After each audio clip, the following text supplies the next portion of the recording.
नमस्कार. तर आज माझ्या चॅनलवरती तुम्हा सगळ्यांचं परत एकदा मनापासून स्वागत आहे.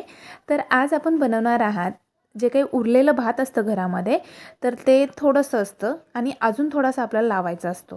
तर एकतर पुरतही नाही आणि सरतही नाही म्हटल्यासारखी गत होऊन जाते. तर त्यासाठी आपण एक नवीन पद्धत काढलेली आहे. तर जे काही भात होता तो मोकळा करून घेतलेला आहे आणि तो मी कुकरमध्ये लावलेला आहे. एकतर म्हणजे आधीचा शिळा भात होता तो, आणि जेवढं मला एक वाटी तांदूळ ठेवले मी, ते सुद्धा मी त्याच्यामध्ये टाकलेली आहे. एका साईडला टाकायचे आणि जे उरलेला भात होता तो सुद्धा मी बाजूच्या म्हणजे दुसऱ्या साईडला टाकलेला आहे. आणि व्यवस्थित असं त्याला मोकळं करून घ्यायचं आणि तो टाकायचा असतो.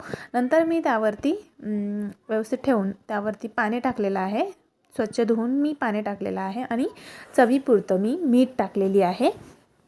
तर बघू आणि त्यामध्येच मी जिरं, थोडीशी कोथिंबीर आणि थोडंसं तेल टाकलेलं आहे. म्हणजे थोडंसं जिरा राईस होईल, त्यामुळं मी जिरं, कोथिंबीर आणि तेल टाकलेलं आहे. तर तुम्ही बघू शकता या पद्धतीनं मी टाकलेलं आहे. तर ह्याला मग टाकून थोडंसं प्रॉपरली मिक्स करून मी त्याला कुकरला लावलेला आहे. झाकण लावून कुकरवरती म्हणजे कुकर लावलेला आहे आणि गॅसवरती ठेवलेला आहे. तर ह्या पद्धतीने शिजू शकतो. शिजला आहे भात, तुम्ही बघू शकता. एकदम म्हणजे ओळखायला सुद्धा येत नाही आहे की हा शिळा भात आहे. दोन्हीसुद्धा मिक्स आहे.